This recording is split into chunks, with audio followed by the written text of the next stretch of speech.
Colchón. ¿Qué tal? Buenas noches. La lava del volcán ha destruido ya 1.196 edificaciones según el catastro, ha arrasado la laguna y ha obligado a evacuar a unos 500 vecinos de otros 5 barrios. Y lo peor de todo es que esta pesadilla está aún lejos de terminar. Nadie esperaba que este volcán alcanzara semejantes cotas de destrucción. Un mes después de su entrada en erupción, vamos a hacer balance de los cuantiosos daños materiales y emocionales que está dejando en La Palma. Además, también vamos a abordar otro problema que preocupa a miles de canarios que están pendientes de una intervención quirúrgica, de que les atienda un especialista sanitario o de una prueba diagnóstica. Hablamos de las listas de espera. Esta noche, en un reportaje que hemos titulado Esperar y Esperar, pondremos rostro a esas personas que aguardan por una atención sanitaria o por entrar al quirófano.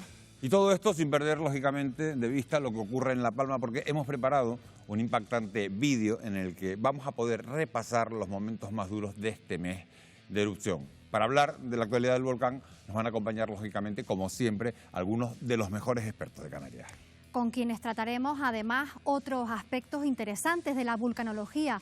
¿Sabían ustedes que la mayoría de las erupciones en el planeta se producen en el mar? ¿Qué probabilidades hay de que el próximo volcán canario surja en el fondo del océano?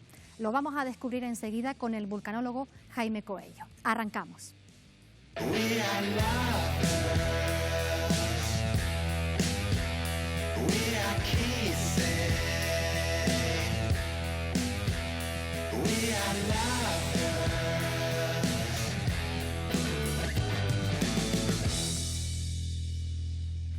Como estamos viendo desde hace un mes, un volcán es un fenómeno natural que puede producir una gran devastación, pero los volcanes terrestres no son los más comunes. Se estima que existen unos 1.500 volcanes activos en nuestro planeta y que la mayoría se encuentran en el fondo de los océanos. De hecho, el 80% de las erupciones se producen precisamente en el mar. Jaime Coello, portavoz de la Fundación Teléfaro Bravo, gracias por acompañarnos esta noche. Gracias, Jaime. ¿Podemos hablar un poco del fondo marino en Canarias? ¿Qué sabemos de nuestro fondo marino? Pues sabemos que en el fondo marino hay muchísimos volcanes, al igual que los hay en la superficie de las islas, pues también tenemos muchísimos volcanes. Algunos de ellos son más obvios, como el que surgió en la erupción del Hierro en el 2011, y otros pues se han ido conociendo a lo largo de muchas investigaciones de barcos oceanográficos. Sabemos que hay unos volcanes submarinos llamados Las Abuelas, que están al suroeste del Hierro. Luego sabemos que hay unos volcanes submarinos llamados Las Madres, que estarían al norte de Lanzarote, algunos de los cuales se cree que pudo estar emergido, como el Banco de la Concepción. Y también tenemos pues Las Hijas, que son también unos volcanes, aunque hay quien dice que han pasado de ser hijas a abuelas, porque ha cambiado la datación, que están también al sur del Hierro. Entonces, realmente hay muchísimos volcanes alrededor de las islas y en general en el planeta Tierra hay en torno a 1 millón de volcanes submarinos, de los cuales solo unos pocos son capaces de emerger y formar islas, como son las Islas Canarias, ¿no? Desde el siglo XV se han documentado una veintena de erupciones en las islas de Lanzarote, Tenerife, La Palma y El Hierro. De ellas, la única que se produjo en el mar fue precisamente la del volcán Tagoro. Jaime, ¿sospechan ustedes que pueda haber en estos 500 años algunas erupciones submarinas que no se hayan registrado? Sería lo normal, si tenemos en cuenta que el 80% de las erupciones son submarinas, pues lo lógico es que en esos 500 años, al igual que se han producido ese número de erupciones terrestres o subaéreas, pues también se hayan producido volcanes submarinos. Lo que sucede es que estamos hablando de periodos donde no ha habido tanta gente sobre la superficie de Canarias. Ahora mismo hay 2 millones de personas viviendo aquí y tampoco, por supuesto, están los medios tecnológicos que tenemos ahora, ¿no? Vamos a ver ahora, Jaime, quiero que veas esta imagen que va a estar en pantalla, que muestra cómo entre Gran Canaria y Tenerife hay una actividad sísmica bastante importante. ¿Qué sabemos del temido volcán de en medio? Bueno, es un volcán que se ha estudiado bastante. Ese volcán de en medio, llamado por un geólogo, vulcanólogo alemán, Schmink, que lo llama el hijo de Tenerife, porque realmente está un poco más cerca de Tenerife que de Gran Canaria, que no se enfade nadie, pero vamos a seguirlo llamando volcán de en medio. Y ese volcán sabemos que tiene una base muy considerable, tiene 3 kilómetros de base, y se prolonga desde los 2.100 metros de profundidad hasta los 1.130 metros. Tiene una altura de unos 470 metros, es un edificio importante y desde luego ahí se produce sismicidad por esa actividad volcánica, pero no hay que olvidar también que hay un sistema de fallas en ese canal Anaga-Gaete, que así se llama, ese canal que hay entre Tenerife y Gran Canaria, y ahí también pues esas fallas de vez en cuando tienen asentamientos y generan sismicidad. Por lo tanto, estamos hablando de combinación de terremotos de origen volcánico y tectónico en este caso, ¿no? Tenemos claro, Jaime, que las estaciones sísmicas son fundamentales para hacer seguimiento de nuestra actividad volcánica, pero la mayoría están en la superficie terrestre. ¿Qué beneficios tendría contar con más estaciones en el fondo marino? Pues poder caracterizar básicamente las estructuras que generan esa sismicidad. Todo lo que sea añadir información sobre lo que ya hay en esas redes terrestres, pues bienvenido sea.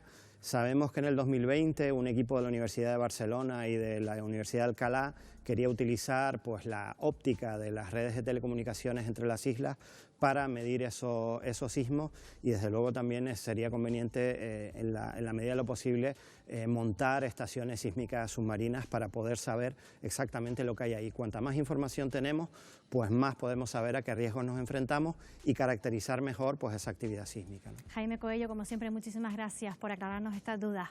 Te invito a que regreses a la mesa para comenzar con el programa. Gracias. Muchísimas gracias, muy amable. Gracias. Pues sí, voy a pedirle a Jaime Coello que se incorpore a nuestra mesa. Jaime Coello, de la Fundación Teleforo Bravo. Recibimos también, les presento al resto de miembros de la mesa que nos acompañan esta noche. Está David Calvo, que es portavoz de Involcán. David, buenas noches, bienvenido. Gracias por acompañarnos. Está también con nosotros Gustavo Pestana, que es geógrafo. Buenas noches, Gustavo, gracias por acompañarnos. Y está Víctor Martín, que también es geógrafo de la Universidad de La Laguna, trabaja en la Universidad de La Laguna. Gracias a los cuatro por acompañarnos hoy. La primera pregunta, es clara. El buque hidrográfico Malaspina de la Armada ha llegado a La Palma para ayudar en el despliegue en la costa de Poniente de dos sismómetros de fondo marino de banda ancha. Los datos que se obtengan van a complementar los que se recogen en las estaciones sísmicas que están desplegadas en tierra por el Instituto de Ciencias del Mar del Centro Superior de Investigaciones Científicas. David, ¿son tan importantes esos datos que pueden recoger los sismómetros o esas estaciones submarinas?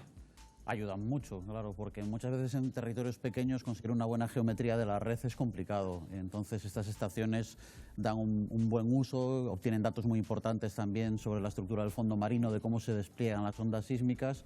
Se suelen desplegar entre 1.000 y 5.000 metros de profundidad, y el hándicap que tienen para muchas instituciones es el coste, que es un coste muy elevado, pero bueno, bienvenidas sean, por supuesto, porque nos ayudarán a comprender un poco mejor esa velocidad de las ondas sísmicas y conocer un poco mejor la estructura interna de la isla. ¿Cuánto puede costar un aparato de ese tipo?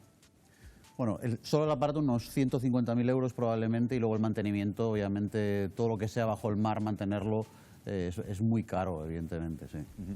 Víctor, estamos viviendo una erupción estromboliana, pero de las fuertes, han llegado a decir algunos de los especialistas. La explosividad es mayor que la media y con una cantidad considerable de material que se ha ido expulsando. ¿Es así? ¿Con qué otro tipo de erupción de tipo estromboliano podríamos comparar el volcán de Cumbre Vieja? Hombre, desde mi punto de vista, yo creo que comparada con otras erupciones en la isla de La Palma, ya lo estamos comentando con anterioridad, es de las erupciones que están teniendo una dinámica mucho más fuerte en comparación con otras históricas que tenemos referencia, ¿no? Entonces eso da pie a que la magnitud de la erupción en estos momentos, que no se ve el final tampoco todavía, pues pueda llevarnos a tener una erupción de bastante calado, tanto en la emisión de coladas como en los gases y las cenizas que están emitiendo a la atmósfera, ¿no? Compararla con otras pues resulta difícil, ¿no? Entre otras cosas porque no ha terminado y no sabemos exactamente cuánto va a ser el volumen final, ¿no? Pero sí que es, en comparación con la isla de La Palma en sí, está siendo ya una de las más importantes, ¿no? Sí. Está ocupando ahora mismo ya prácticamente el 1% de la isla, las coladas. Y si consideramos que también se ha evacuado ya prácticamente al 10% de la población insular, empieza a ser algo importante. Es decir, no estiman falla que evacuó todo Lanzarote, pero empieza dentro del registro de las erupciones históricas de Canarias a ser algo realmente importante. David, Involcán ha dicho que la colada que arrasó la estación de servicios, la gasolinera de La Laguna, la gasolinera DISA que había allí, podría estar frenando el avance de esa colada hacia el interior del pueblo y que empezara a discurrir hacia la costa. ¿Eso es así ahora mismo? Bueno, parece que la colada se ha detenido, se ha parado bastante, pero la experiencia de esta erupción nos indica que esas paradas tampoco suelen ser duraderas y no suelen ser un buen indicativo. Estamos viendo que en muchas zonas la colada se comporta casi como un bizcocho. Aprovecha las vaguadas para inflarse, ir cogiendo altura y nuevamente con su propio peso e inercia comenzar a caminar. Lo estabas diciendo ahora mismo, en la gasolinera, en esa estación de servicio, la colada estuvo prácticamente parada durante varias horas y de repente comenzó a caminar como una cascada completa de lava hasta que arrasó y llegó al centro social y a la escalinata de la iglesia, con lo cual parece que la tendencia es a unirse justo en la base de la montaña de la laguna y a partir de ahí veremos qué camino toma y sobre todo si sigue siendo alimentada desde arriba por la fisura eruptiva. Jaime. Sí, El ejemplo que ha puesto David es muy clarificador. Como un bizcocho, se infla y por su propio peso, que al final, por su propia inercia, acaba caminando. Puede ser lo que ocurriera en la iglesia de Todoque, ¿no? Sí, en la iglesia de Todoque estuvo varios días detenido. Parecía que esa iba a ser la imagen de la erupción, ¿no? Casi a los pies de la iglesia, y una tarde empezó a llegar una masa desde arriba, la lava con su propio peso y su propia inercia y el efecto de la gravedad empezó a caminar y en 10 minutos se llevó la iglesia y se lo llevó todo. ¿Y puede ser eso lo que está ocurriendo con la otra colada que se ha parado a escasos 60, 70 metros de la costa? Es probable. De hecho, si pudiésemos tener un timelapse de algunas zonas de las coladas, veríamos que realmente sí se inflan, porque esos tubos volcánicos no solo distribuyen y canalizan la lava hacia un punto determinado, sino que también pueden ir rellenando pequeños huecos en el interior, levantar, ir cogiendo peso, y una vez que coge peso y tiene ya capacidad suficiente de fluir, comenzar nuevamente. Hemos visto coladas que se paran y rearrancan con una violencia realmente importante. Le pregunto a toda la mesa, la actividad sísmica ha subido ligeramente, Jaime, en los últimos días. En la última noche se registraron hasta 50 terremotos registrados por el IGN. ¿Entra dentro de la normalidad este aumento de la sismicidad? La directora del IGN, María José Blanco, ha dicho incluso hoy que esos movimientos sísmicos podrían llegar a los 6 grados de magnitud. Podrían llegar, evidentemente no es deseable porque a todo la panoplia de fenómenos que estamos viendo, sobre todo de ruidos y demás, es una de las cosas que más está afectando a la población, esos terremotos en cualquier momento del día o de la noche, y desde luego entra dentro de cómo se está comportando esta erupción, ¿no? Tiene un cierto grado de incertidumbre, lo comentaba David ahora con el tema de las coladas. Cuando parece que hay una cierta certeza sobre algo, pues hay una sorpresa, las coladas avanzan cuando parecen detenidas, hay coladas que se montan o se colocan encima de las anteriores, las sobrepasan y provocan más daño, y con la sismicidad está pasando igual, ¿no? Cuando parece que se ha alcanzado... Un terremoto de 6 asusta, ¿eh? Un terremoto de 6... ¿Qué lleva aparejado un terremoto de magnitud 6? Entiendo que dependerá bastante de la profundidad a la que se produzca el movimiento sísmico, pero ¿qué lleva aparejado un terremoto de grado 6? En este caso estamos hablando de una escala que habla de la liberación de la energía, ¿no? Y estamos hablando de que ya se está liberando una energía bastante importante. Hay otras escalas que tienen que ver con el daño, que como podrían ser Mercalli, etcétera, pero en este caso estamos hablando de liberación de energía. Un terremoto de 6 es un terremoto potente. Y habría que mirar, bueno, pues habría que empezar a valorar la cuestión de las estructuras, ¿no? De las edificaciones. Habría que ver cómo podría llegar a afectar pues, determinados terremotos continuados de 6 o varios terremotos de 6 a esas estructuras, a esas edificaciones. Ya es para estar preocupados. Como digo, nos ha dado indicios o de repente se nos ha puesto un 4,9 hace 2 noches. Y parece que cada vez se eleva un poquito más. Yo sinceramente espero y deseo que no llegue a esos 6 porque me parecería una sismicidad muy elevada, ¿no? El otro día, el martes por la noche, Víctor, teníamos un terremoto de magnitud 4,8 que en el norte de la isla llegó a alcanzar una intensidad de 5, en otros puntos, en Mazo, por ejemplo, donde se produjo el epicentro, la intensidad fue de 3. ¿Por qué se da esa diferencia de magnitudes? Le pregunto a los tres, dentro de la misma isla. ¿Podría tener relación con la antigüedad y con la firmeza del suelo en la parte norte? Bueno, yo creo que es un buen punto para ponernos un poco didácticos. La intensidad es una medida subjetiva, o sea, es una medida subjetiva de la percepción del individuo de un terremoto. El que se produzca una intensidad 5 en Mazo y una intensidad 3 en los llanos, primero tiene que ver con el foco del terremoto, dónde está, con su magnitud y después la percepción que la gente tiene de ese terremoto. Pongo un ejemplo. Imaginémonos que en mitad del Pacífico hay un terremoto de magnitud 8,5. Es un terremoto devastador, pero no hay nadie en miles de kilómetros a la redonda. Su intensidad es 0. Sin embargo, un terremoto de 4,8 debajo de Mazo tiene una intensidad 5, es decir, la intensidad es una medida muy subjetiva porque al final responde a la percepción que tú puedes tener, la sugestión que tienes con respecto al fenómeno, y puede que tú estés en un coche en ese momento, el coche no va en movimiento, no sientes el terremoto, y una persona que está en el pueblo de al lado sí lo siente. Es decir, la escala de intensidad es un buen indicador de los daños estructurales que puede generar un terremoto o de los, digamos, fenómenos de percepción que pueden generar en la población. No es una medida de la liberación de la energía, ni es una medida que científicamente nos indique que el sistema está más sobrecargado o menos sobrecargado. Eso es importante diferenciarlo porque muchas veces nos confundimos con magnitud 5, intensidad 7, es complejo, pero la intensidad es una medida subjetiva de la sensación que uno tiene del terremoto. Por eso, a medida que te alejas del foco, sientes menos el temblor. De ahí que muchas veces si el terremoto tiene el epicentro en Mazo, la gente de Mazo lo sienta más que la gente de los llanos. Son las 22:38 de la noche, vamos a tener señal en directo de cómo está el volcán en este 33º día de erupción consecutiva, desde que se iniciara esa erupción el pasado 19 de septiembre. Vamos a ver la imagen en directo que nos ofrecen las cámaras de Televisión Canaria de ese volcán, ahí lo tienen. Y sí me gustaría, con los especialistas que tengo en la mesa, tanto con David Blanco como con Gustavo Pestana y con Víctor, Jaime, que vayamos comentando esas imágenes que estamos viendo sobre el volcán. Parece por las noches que por las noches el volcán tiene una actividad mayor que durante el día. Eso puede ser una percepción de que siendo de noche se realza mucho más el color naranja de la lava y de esos elementos que salen a la atmósfera. Y que no hay ruido ambiente. Es decir, tú estás en los mismos llanos, de día y de noche lo escuchas diferente porque hay coches, hay actividad de la vida, y por la noche los que puedan dormir están durmiendo y se escucha más. Muchas veces ocurre eso. Pero ahora, recordando antes lo de los terremotos, el volcán de San Juan tuvo un terremoto bastante intenso, en escala Mercalli, que es con lo que había en aquella época, de 6, 7. Así que no es tan infrecuente ese tipo de terremotos en los fenómenos vulcanológicos históricos en las islas. Es decir, un terremoto un poco potente que llega a tirar algún pajero antes, alguna pequeña... Víctor Martín, ¿te llama la atención cómo ha ido cambiando? Y imagino que has estado pegado a la televisión viendo cómo ha ido cambiando la morfología, desde que se inició la erupción en la ladera de Cumbre Vieja, que era una ladera, aparentemente plana, ¿no? Y se han ido formando primero un cono con una gran verticalidad. Después esa acumulación de sedimentos ha ido provocando distintas formas del cono, hasta que hemos visto, ayer veíamos, esta mañana a primera hora veíamos un cono con 4 bocas bien diferenciadas, ahora estamos viendo 2. ¿Te llama la atención, Víctor? Hombre, lo que comentamos al principio, es decir, ya la magnitud, el volumen del cono, ya nos está hablando de que la erupción está siendo bastante importante, no es una erupción cualquiera.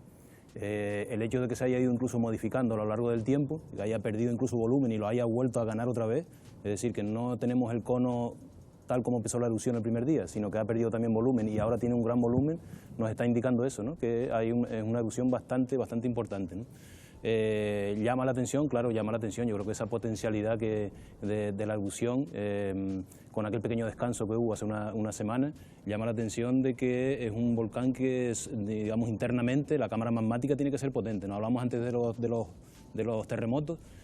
Una cosa interesante, por lo menos hasta ahora, es que los terremotos están a cierta profundidad, es decir, que es importante también recalcar eso, porque los propios vulcanólogos nos advirtieron un poco de dónde podía surgir la erupción cuando estos se fueron trasladándose a la superficie, y eso es un indicativo de una localización que se hizo no exacta, pero bastante aproximada de dónde podía salir, ¿no? Estos terremotos son importantes en intensidad, pero también la profundidad nos está indicando que no es una situación de posibles nuevas erupciones o que se abran otra boca en otro lugar, ¿no? Entonces eso hay que tenerlo en cuenta. Puede ser una alimentación de la cámara magmática interna o puede ser también que hay algún desprendimiento por vaciado de la cámara magmática, pero están a bastantes kilómetros de profundidad, ¿no? Jaime Coello, por lo que hemos visto, ¿podemos adivinar la forma que tendrá finalmente este volcán o bueno, se puede parar en cualquier momento? ¿Se puede saber cómo?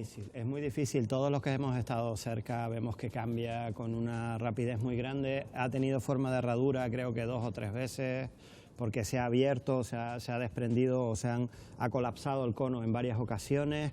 En ocasiones tiene más bocas, en ocasiones algunas de las bocas, la que emite lava y una que emite piroclastos, están más cerca. Es decir, la fisonomía del cono está cambiando permanentemente.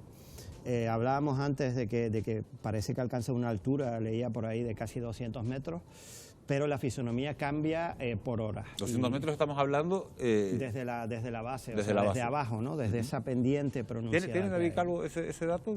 Había leído algo similar, sí, lo que pasa es que todos los días decrece, sí, pero bueno, ya es un buen monstruo, sí. Sí, ha cambiado completamente lo que es la cabeza de vaca. Es decir, la cabeza de vaca era una ladera tendida, abierta, y ahora es un cono. Es decir, hay una imagen que nos ha llamado a todos muchísimo la atención, y son esos grandes bloques, enormes bloques de lava que de repente aparecen en mitad de esa canalización, de esa lava que desciende de esa colada, van como flotando, en ocasiones desaparecen incluso. ¿Qué son esos bloques? ¿Cómo se forman? Bueno, estamos viendo los bloques erráticos. Muchas veces son partes del propio conducto eruptivo. Estamos viendo, ahí tienen la imagen que Ángela Vigil, nuestra realizadora, fíjense, ¿de dónde sale ese pedazo de roca?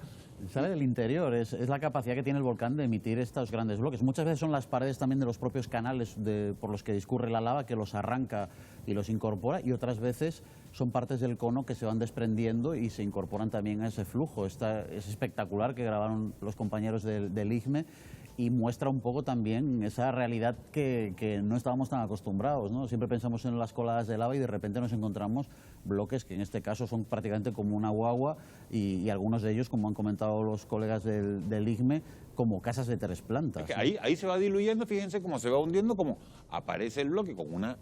¿Cuánto puede pesar un bloque de...? Decenas de toneladas, seguramente, decenas de toneladas. Gustavo, cuando ves esas imágenes, ¿qué piensas? ahora mismo me estaba recordando... Somos absolutamente... no podemos hacer nada. En la colada del Chinllero, cuando el mismo sendero, hay un bloque enorme arrastrado del cono, y entonces lo que estamos viendo es, curiosamente, lo que puede haber ocurrido hace 200, 300 años en otros.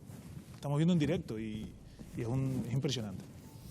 Hay una gran duda ahora mismo, y es qué va a pasar con esa colada que ha llegado hasta la montaña de la laguna. Si la va a bordear por el norte, cosa que no estaría nada bien, sería bastante complicado, sería un escenario bastante delicado. ¿Qué puede pasar? Sería el peor escenario, desde luego, que la bordee por el norte. Ahora mismo se está yendo justo a la base, en el medio, entre norte y sur, que no está tomando un camino definido. Es cierto que lo que estábamos hablando ahora, por ese cambio en las configuraciones del cono, parece que toda la lava que está saliendo tiende a tomar siempre un camino hacia el norte. Esperemos que la colada se una a la que quería ir al mar por el sur de la montaña de la laguna y continúe por ese camino, incorporándose sobre ella. Si se va al norte, son malas noticias, desde luego. ¿Y cuál es la mayor posibilidad? La última fotografía que vi de hoy estaba como cogiendo camino al sur, ¿no? Parecía que quería incorporarse a la del sur, y eso sería fabuloso porque evitas parte del barrio de la laguna y sobre todo los barrios de Las Martelas y San Borondón. Pero ha pegado tantos cambios que hacer un pronóstico, la verdad, puede ser aventurado y cuando no, casi temerario, ¿no? O sea, hay que esperar. Víctor. Sí, en relación con lo que estaba comentando, hay que tener en cuenta, para entender también el flujo de las coladas, la topografía anterior que había en la zona, ¿no? Entonces, claro, los dos volcanes de Todoque y La Laguna hicieron una especie de vega hacia el este de la isla, es decir, hacia el volcán. Entonces, claro, cuando las coladas llegan ahí, se paran y empiezan, lo que comentaba antes David, se represan y empiezan a crecer. Y claro, al crecer puede aumentar, digamos, o sea, si tuvieran una salida libre al mar, correrían como el San Juan prácticamente hasta la Fajana. Pero esa represa hace que después la lava, al desbordarse, pueda coger nuevos caminos. Y esa es imposible de predecir en ese sentido. Depende de la alimentación que tenga en un momento dado, ¿no? Pero la topografía previa ha influido bastante en que la expansión del frente de la colada, que normalmente si hubiera tenido un recorrido libre al mar hubiera sido totalmente diferente, y esas dos montañas, digamos, han hecho una especie de represa, valle interior, que muchas veces se han aprovechado históricamente en la agricultura nuestra, se han aprovechado como vegas bastante interesantes para el cultivo, ¿no? Uh-huh. Les quiero preguntar a los cuatro. Hay varias personas que en las últimas horas, los últimos días, se han saltado las zonas de exclusión. Y eso pone en riesgo tanto la vida de ellos mismos, de quienes se saltan la zona de exclusión, como la vida de los miembros de los cuerpos y fuerzas de seguridad del Estado, porque evidentemente están obligados a ir a rescatarlos en caso de una situación complicada. ¿Qué importancia tiene no saltarse esos perímetros? Es crítica, es decir, es crítica para el objetivo que tienen los equipos que están siguiendo la crisis, es decir, que es 0 muertos. el cansancio, el relajo, mucha gente, la aventura, nos hace llevar a situaciones de cada vez más peligro, de cada vez más personas se saltan esto y podemos llegar a tener una desgracia, que es el objetivo básico que tiene ahora mismo la actuación, evitar desgracias humanas. El mayor éxito ahora mismo de toda esta erupción es que no se han producido, es terrible que se estén produciendo daños materiales de gente que ve sus vidas sepultadas bajo la lava, pero su vida material, su vida de recuerdo, su vida emocional, pero no su vida. Exactamente, y ese es un riesgo. Hay que tener en cuenta que toda la gente que está en la zona de exclusión de alguna manera está comunicada y sabe, por ejemplo, está recibiendo permanentemente avisos, por poner un ejemplo, de concentración de gases. Hay lugares, y David lo sabe, que a los científicos se les ha dicho en un momento dado, salimos, nos vamos, no podemos estar aquí. Pero si una de esas personas está ahí y no recibe esa información y no sabe nada, pues puede llegar a morir, como sucedió en el Teneguía, lamentablemente, con esas 2 víctimas mortales. Entonces, están jugando la vida ellos y, como se acaba de decir, están jugando con la vida de un operativo de emergencias que lleva 32 días ahí batiéndose el cobre y, como se está diciendo también, que está agotado. Entonces, no hay que jugar con fuego, ¿no? Queda claro. Y con fuego, muchísimo menos, viendo cómo está la situación. Vamos a hacer una pequeña pausa para la publicidad. Vamos a volver en directo a La Palma con esas imágenes del volcán. Vamos a tratar de conectar también con nuestro compañero Gonzalo Bon. Y además, en los próximos minutos vamos a ocuparnos también de otro asunto que afecta a miles de canarios. Nos referimos a las listas de espera en la sanidad. No se vayan, que regresamos enseguida. Me tenían que mandar a hacer una resonancia y tardaban 1 año en darme la cita para dármela. Y en comparación con ese tiempo que te daban en la pública, ¿cuánto tardaron en darte cita cuando llamaste a la privada? Pues exactamente 3 días. Nosotros estamos trabajando en un plan que se llama Plan Aborda, que tiene algunas particularidades que creo que pueden ayudar a desatascar el tema.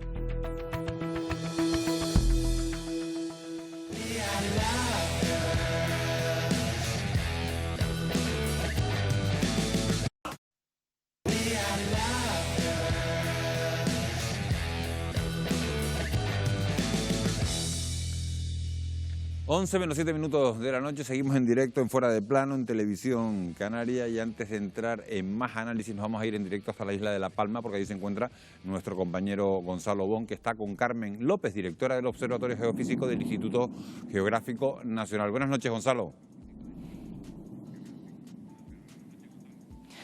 Buenas noches, Miguel. Sí, yo me encuentro con la responsable del Instituto Geográfico Nacional, Carmen López. Buenas noches, Carmen. Buenas noches. Existe mucha expectación entre los vecinos del barrio de La Laguna debido a esas 2 coladas que han arrasado parte del casco urbano. En este momento esas 2 coladas parece que toman una nueva dirección. Sí, la colada ahora mismo que es más activa, que es la que baja, ¿no?, del cono donde está la actividad ahora mismo más efusiva, la parte más activa se está yendo ahora mismo hacia la base de Montaña Laguna, aunque ha frenado su avance y tenemos que ver en las próximas horas cómo evoluciona. Durante la pasada noche hemos tenido cerca de 50 terremotos. ¿Podríamos estar frente a un nuevo enjambre sísmico? ¿Podríamos volver a tener una sismicidad durante esta noche? Realmente la sismicidad no ha parado desde el día 11 de septiembre. Primero fueron unos sismos muy pequeños, a unas profundidades de 11-15 kilómetros. Vimos una migración, la subida hacia más superficial, el inicio de la erupción. Desde entonces la sismicidad se sitúa en 2 rangos de profundidad, una intermedia entre los 10-15 kilómetros y una más profunda, una profundidad mayor de 20, entre 20 y 30 kilómetros, incluso 35 kilómetros. Y esa sismicidad nos viene acompañando diariamente. Lo que hemos registrado es un poquito de menos sismicidad profunda, pero sigue la sismicidad intermedia. Y se están produciendo en los últimos días, prácticamente en la última semana, sismos más importantes, estos sismos que son más sentidos por la población. El cono del volcán no para de surtirse de lava y alcanza aproximadamente unos 200 metros de altura. ¿Podríamos estar frente a un nuevo derrame, un nuevo colapso de esa lava? Pues lo que estamos, desde que se inició la erupción, diariamente lo que vemos son cambios importantes morfológicos asociados a esos cambios de la dinámica. Hay una actividad simultánea explosiva. Hoy está más débil, como vemos ahí predomina, ¿no?, la actividad efusiva, que es la que está dando ahora mismo esa alimentación a las coladas de lava, pero realmente todos los días la morfología del cono cambia y hay una dinámica de construcción y destrucción casi constante. Entonces no sabemos, seguramente se volverán a repetir estos fenómenos de desborde, ¿no?, de la lava, y ahora mismo hay el mismo canal lábico tiene una forma escalonada y de vez en cuando forma pequeños derrames. Carmen, muchas gracias por atendernos. Gracias a ti. Pues esta es la situación en estos momentos, Miguel, y nosotros seguimos muy pendientes a cualquier información y a cualquier última hora que pueda surgir durante la noche. Muchas gracias, Gonzalo. Volveremos a La Palma, volveremos contigo en unos minutos. Ya saben que esta noche el programa gira en torno a dos temas, a esta erupción de Cumbre Vieja en la isla de La Palma, y también vamos a hablar de la sanidad. Así que le voy a pedir a los miembros de la mesa que se retiren un segundito y volvemos a vernos en unos minutos en cuanto hablemos de sanidad, para conocer la última hora y para analizar más datos de la erupción de La Palma. Muchas gracias a todos. Vamos a dejar por un momento, como digo, a La Palma, aunque siempre con un ojo puesto en ese volcán para pasar a ese asunto que nos preocupa y que afecta a un número importantísimo de canarios. En las islas la demora para ser, fíjense, asistido por la sanidad pública, sigue siendo muy alto, aunque en los últimos meses, con actuaciones del Gobierno de Canarias para reducir las listas de espera, se aprecian, eso sí, ligeras mejoras. A día de hoy sigue habiendo personas, miles de personas que aguardan muchos meses para poder ser atendidos. Este es el reportaje que hemos preparado para esta noche con el título Esperar y esperar.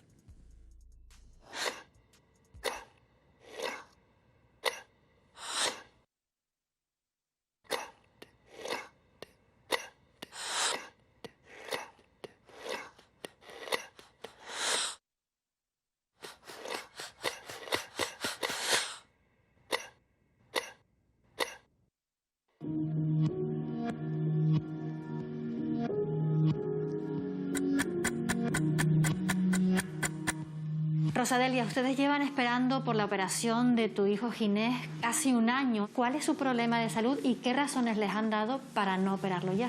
Una de las veces que le estoy dando la toma del biberón veo que al niño se le sale como la caderita de aquí, ¿no? Se lo comenté al traumatólogo. Lleva más de un año esperando a ver si me lo operan y nada, me he ido a atención al paciente y le hacen analíticas, le hacen radiografía y allá, cuando me pienso que me lo van a dejar ingresado, me viene el traumatólogo y me dice que no, que el niño no se deja ingresado porque hay muchos accidentes y no hay cama. A raíz de eso el niño me come poco, no puede correr, yo lo tengo que meter en la bañera para bañarlo, lo tengo que secar. Por último, Rosa, ¿qué le pedirían ustedes a las autoridades? Como yo les digo a ellos, si no me lo pueden operar aquí, mándenme para Las Palmas, que yo me voy con él. Pero no esperen a que el niño se me deteriore más.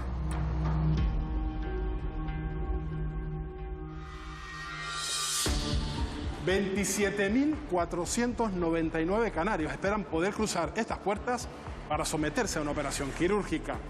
En los últimos 6 meses, el número de personas que engrosan las listas ha crecido un 12%, aunque la demora ha descendido un 16%, una disminución que para muchos especialistas es solo un espejismo. Salvador, desde la asociación que usted preside, ¿cómo interpretan estos datos? No, el problema es que están entrando menos pacientes en lista de espera porque hubo un tiempo importante en que prácticamente se anularon consultas y porque no se derivaban pacientes de medicina primaria al especialista porque los médicos de medicina primaria estaban saturados atendiendo pacientes COVID. Se van a empezar a entrar pacientes en listas de espera y vamos a empezar otra vez a aumentar la lista de espera, con lo cual ahora mismo el valor de lo que nos den una información de la lista de espera no están mintiendo, pero no muestra la realidad. ¿Y por dónde vendrían las soluciones? ¿Por más inversión, por ejemplo? Más presupuesto, esa es la clave. Y más eficiente el sistema también. Los pacientes que requieren una cirugía urgente o oncológica, eso no tiene lista de espera, incluso el plan aborda lo que se plantea que sea menos de 30 días, pero eso hace que no puedas utilizar los quirófanos para también actuar sobre pacientes que llevan más tiempo esperando, y eso es lo que estamos intentando optimizar tanto con recursos de mañana como recursos de tarde, incluso de fin de semana, ¿no? En algunos centros la demora supera la media de las islas. El Hospital Universitario de Canarias, en Tenerife, lidera el ranking de hospitales con más lista de espera quirúrgica. 10.015 pacientes están pendientes de una operación por la que de media esperan 150 días, cerca de 5 meses. Alejandro Gordillo, delegado sindical de SATSE en el Hospital Universitario de Canarias, un hospital que lidera el ranking de pacientes en lista de espera. ¿Por qué ocurre esto? Desgraciadamente hay un déficit histórico desde su integración en el Servicio Canario de Salud de recursos humanos. Hay un déficit de personal comparado con otros hospitales. Evidentemente, al tener menos personal, pues el volumen de intervenciones tiene que ser menos. Además tenemos pues un hospital que acaba de cumplir 50 años con un déficit de infraestructura y de recursos materiales. La población de la zona norte es una población más envejecida, por lo tanto que entra más en lista de espera. ¿Y qué se podría hacer para poder revertir esta situación, Alejandro? La solución pasa por aumentar las plantillas, principalmente, una mejora de las infraestructuras del hospital, aumento de quirófanos, aumento de camas posquirúrgicas y aumento de camas de hospitalización.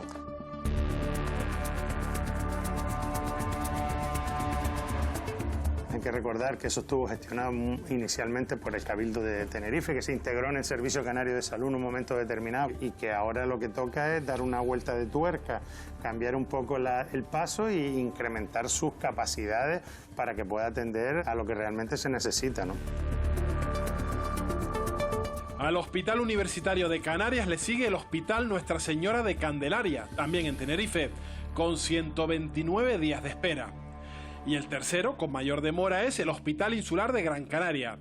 En este centro los pacientes aguardan de media 126 días. Nosotros estamos trabajando en un plan que se llama Plan Aborda, que ya pusimos en marcha sobre marzo-abril de este año, que tiene algunas particularidades que creo que pueden ayudar a desatascar el tema, como es el del Distrito Único, donde el paciente ya no es tanto de un hospital, sino un problema del Servicio Canario de Salud, y si no se puede intervenir en un hospital, por las razones que sean, se puede intervenir en otro.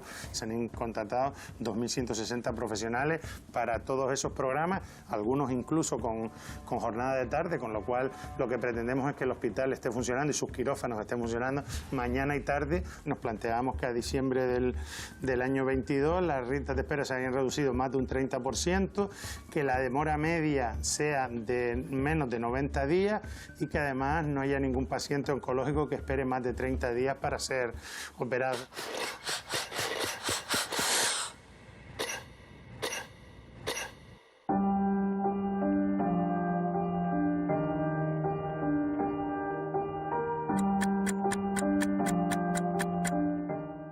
Rosa, usted tiene consulta de oftalmología hoy. ¿Cuál ha sido la dolencia que tiene? La dolencia, pues no es la dolencia, es que me van a operar de la retina. Empezó que yo me fui a hacer las gafas al oculista y me dijo, no, usted tiene que ir a mirarse al doctor primero. Pues me mandaron al CAE y me miraron y me dijeron que tenía que operarme. Y entonces me mandaron aquí. Esto ha sido un ir y venir, no ha sido un día ni 2 días. Ir, volver, mirarme, volver a venir, y eso es imposible. Vivo en el puerto, venir aquí. Incluso me salió en el ojo un quiste seboso y también me mandaron a que me lo quitara. Pues tardaba 5 o 6 meses más. Y entonces yo tuve que ir, mirármelo y pagarlo para que me lo quitara. Y me costó bastante dinero, porque no podía esperar.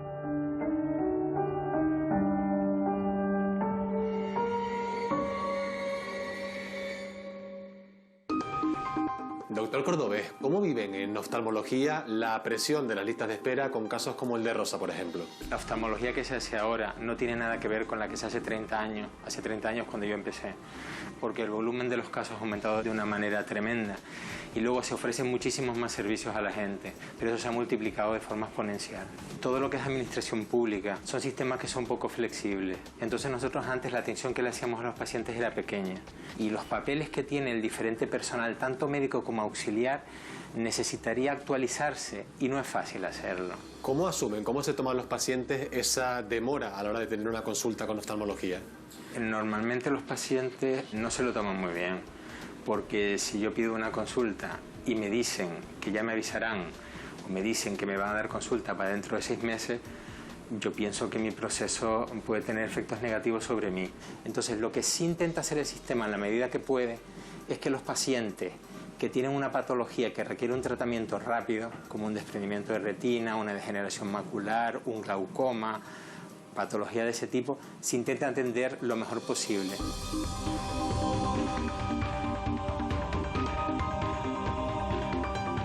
Aquellas patologías que si se retrasa su tratamiento, luego ya la solución de la vista es irreversible, nosotros intentamos citarlas lo antes posible. Más de 100.000 canarios esperan a ser atendidos por un médico especialista. Apenas un 1% menos que hace 6 meses.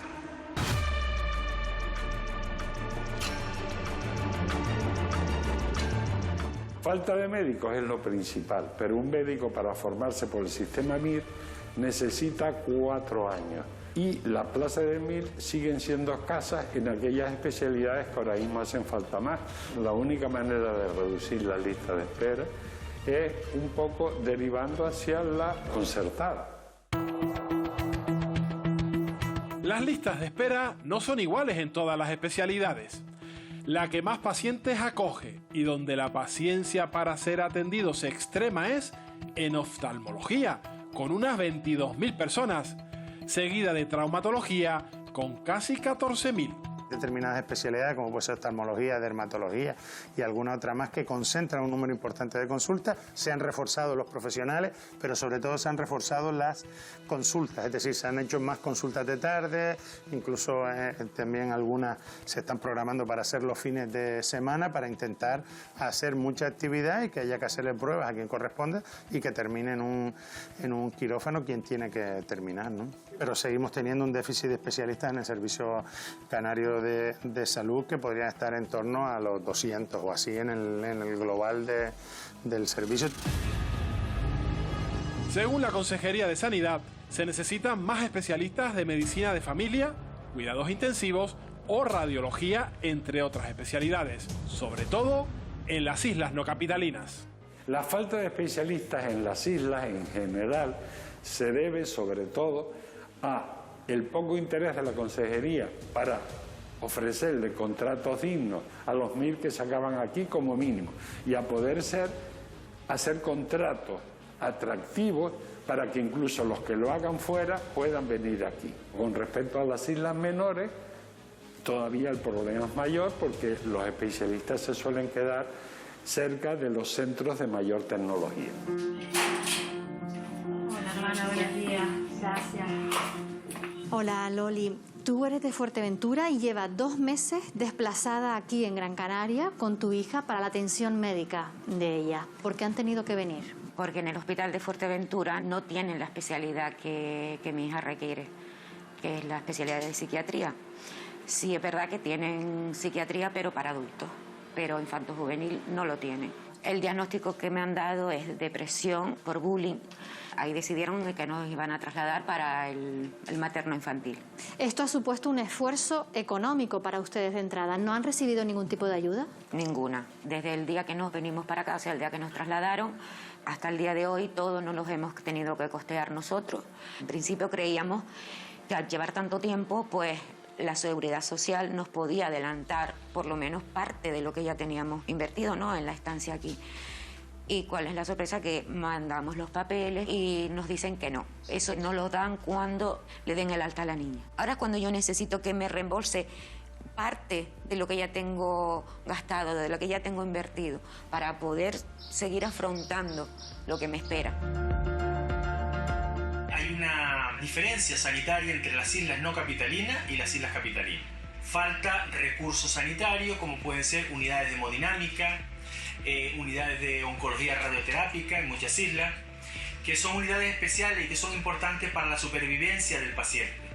El paciente no puede verse mermada su salud porque no hayan recursos en su isla. La valoración por un especialista la decide antes el médico del centro de salud. La COVID-19 ha tensionado la atención primaria y ha provocado que las consultas telefónicas hayan crecido un 269%.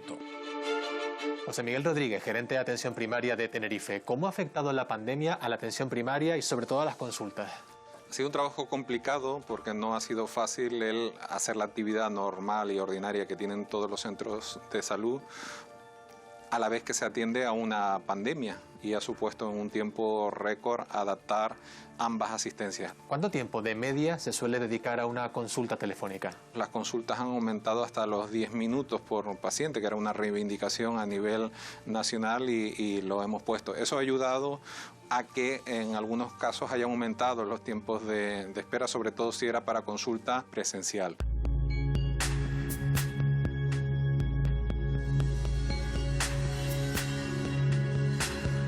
Carmen Flores, defensora del paciente, ¿han notado un aumento de las denuncias y las quejas debido a las consultas telefónicas? Bueno, nos llegan muchísimo. Hay un punto en que ya están siendo malas atenciones, errores de diagnóstico, porque un médico de atención primaria por teléfono no puede diagnosticar. Nosotros tenemos muchísimo temor a que haya una comodidad de hablar con el paciente por teléfono y esto quede así. ¿Tienen miedo los pacientes a denunciar públicamente los malos diagnósticos o las negligencias? El miedo principalmente es porque creen que va a haber represalias, es decir, confunden que la reclamación se hace contra la administración, no se hace contra el médico que les va a ver. Entonces esta es la situación. La situación es que están enfermos y lo que no quieren es tener más problemas que su enfermedad. Se ha abusado de las consultas telefónicas y ahora que más o menos estamos saliendo es un momento de decir consultas telefónicas sí para determinadas cosas, pero los pacientes tienen que ser vistos también. No puede ocurrir que un médico que no conozca un paciente pues mande por teléfono según le cuenta al paciente, porque hay que explorarlo y hay que hacerle una serie de cosas.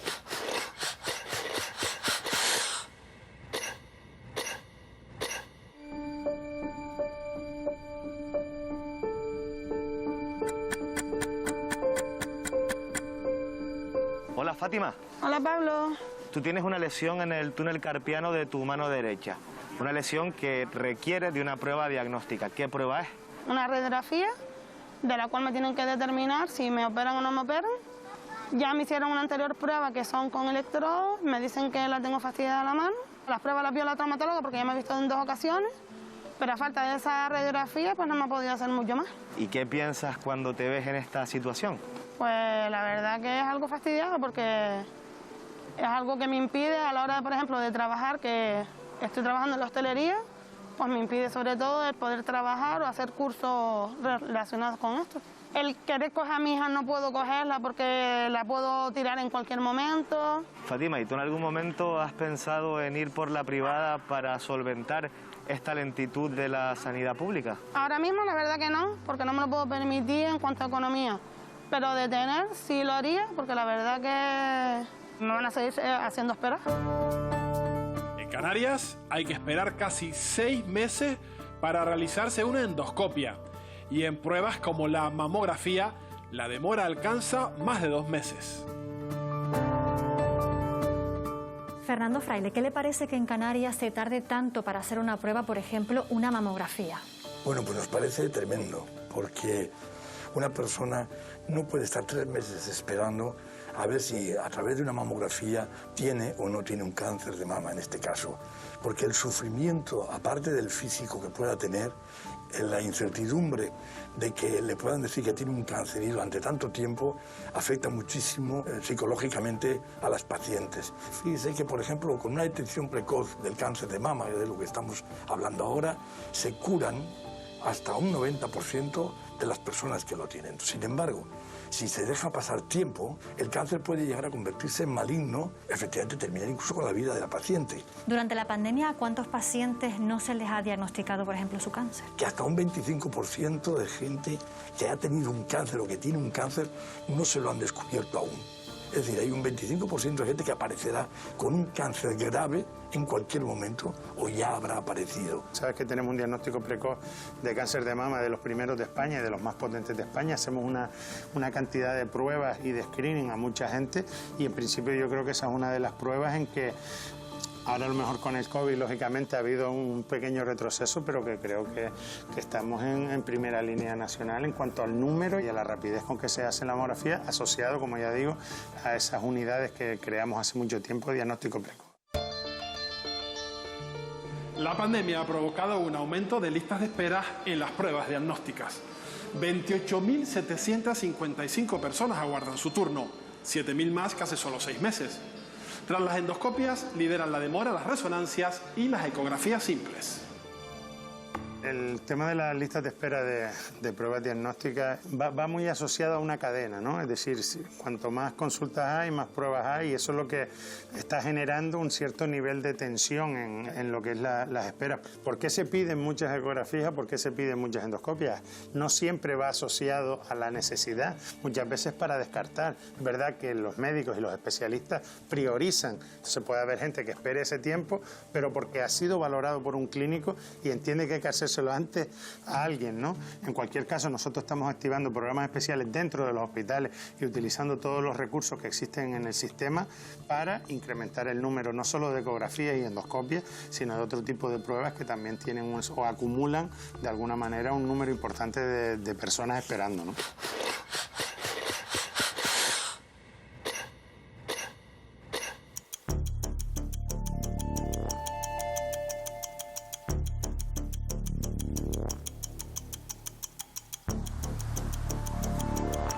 Hola, Eli. Hola, ¿qué tal, Nacho? Muy bien. Este es el hospital privado al que viniste a hacerte una prueba porque tardaba muchísimo en la pública. ¿Cuál fue exactamente tu caso? Me tenían que mandar a hacer una resonancia y tardaban 1 año en darme la cita para dármela. Con el dolor que tenía inmenso, era incapaz de esperar tanto tiempo. Y en comparación con ese tiempo que te daban en la pública, ¿cuánto tardaron en darte cita cuando llamaste a la privada? Pues exactamente 3 días.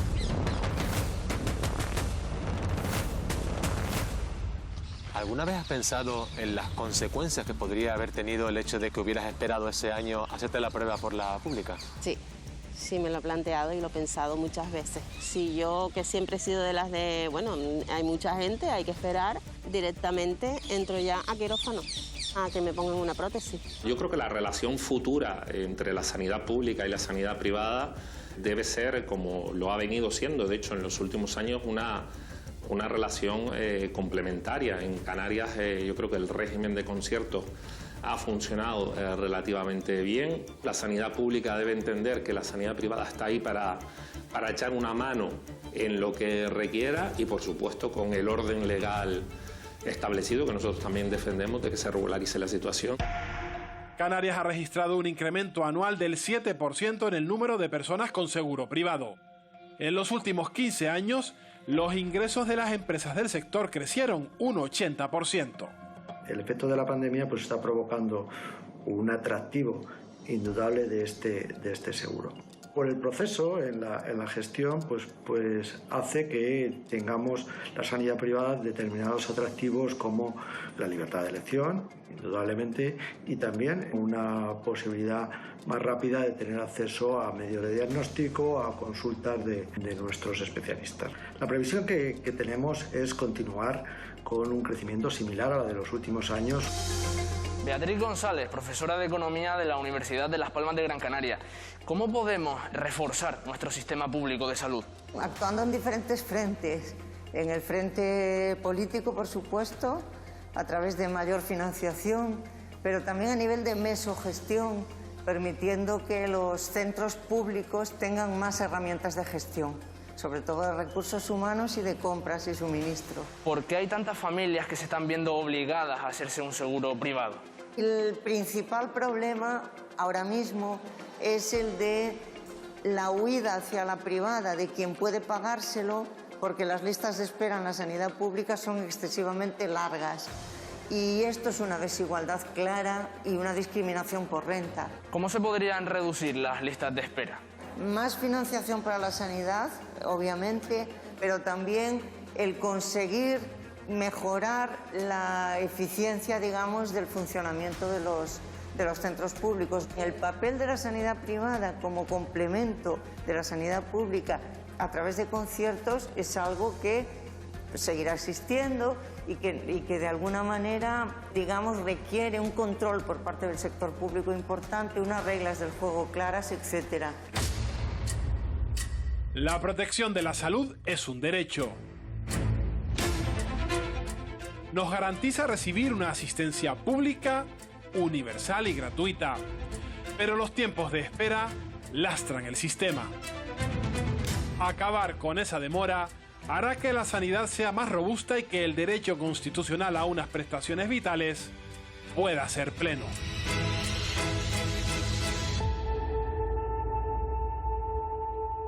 Bueno, pues ya lo han visto, listas de espera para una operación quirúrgica, para que nos reciba un especialista y también para las pruebas diagnósticas. De todo ello, vamos a hablar ahora con tres personas, con Ana Darias, que es subdirectora médica de atención primaria en la isla de Tenerife. Buenas noches, Ana, bienvenida. Buenas noches. Gracias por acompañarnos. Vamos a hablar también con Levi Cabrera, que es el secretario general del Sindicato Médico en Tenerife. Levi, buenas noches. Hola, buenas noches. Bienvenido. Y con Ignacio López, que es director del área de salud de Tenerife.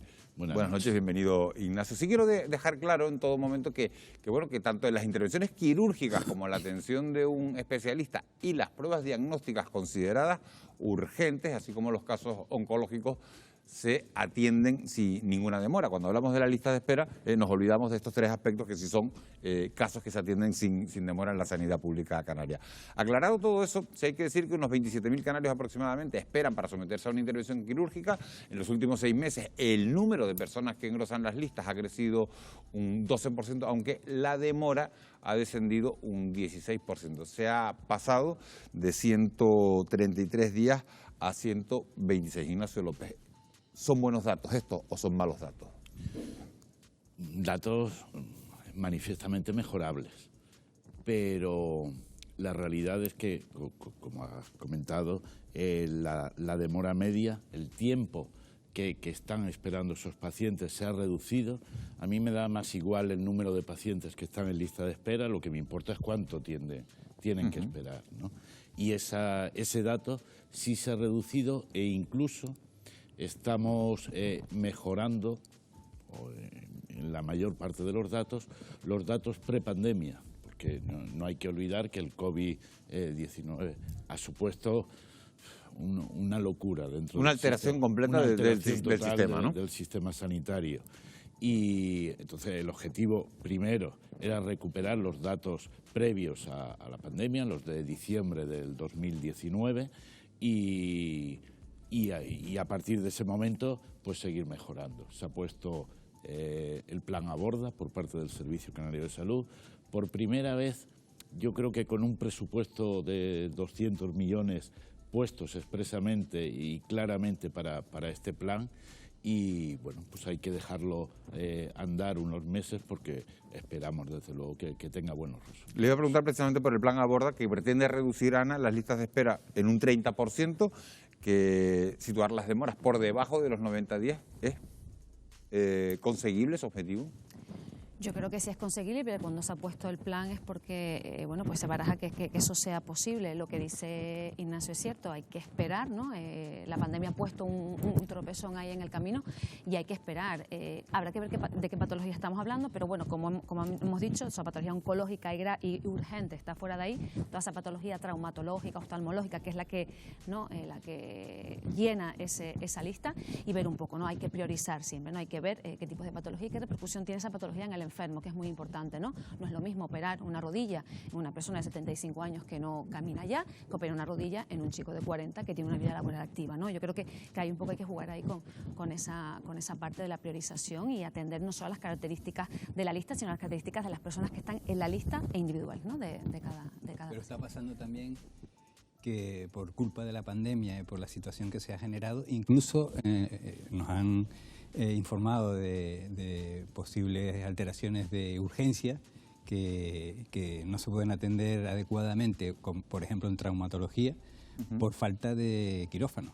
Es decir, nos estamos viendo desbordados por la situación de la pandemia hasta tal extremo que incluso peligra a veces el que se puedan atender adecuadamente urgencias que, como estamos diciendo, se han priorizado siempre, y durante la pandemia y en cualquier otra situación, los temas oncológicos, la cirugía urgente, siempre la accesibilidad se prima para que estos temas se puedan atender y resolver adecuadamente. Pero incluso en determinadas situaciones estamos actualmente teniendo problemas con falta de quirófanos para atender urgencias traumatológicas en determinados hospitales. La rebaja que se ha dado hasta ahora, Levi Cabrera, de este tiempo medio se atribuye al plan de reorganización impulsado desde febrero por la Consejería de Sanidad con el plan Aborda. ¿Es así?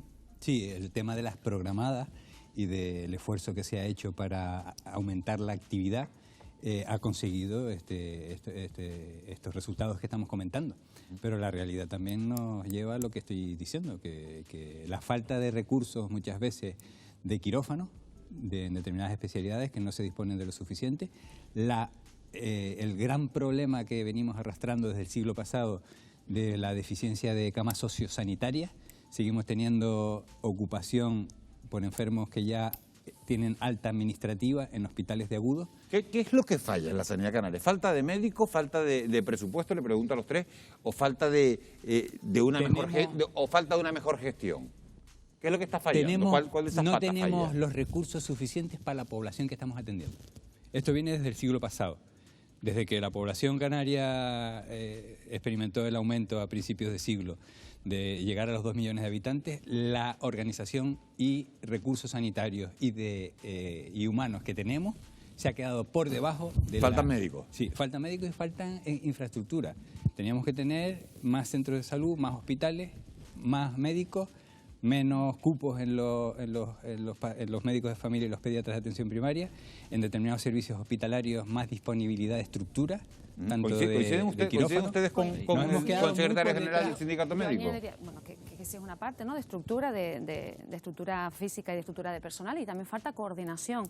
Yo creo que un error que también es histórico en el sistema es la falta de coordinación entre primaria y hospitalaria y el giro del paciente en el sistema.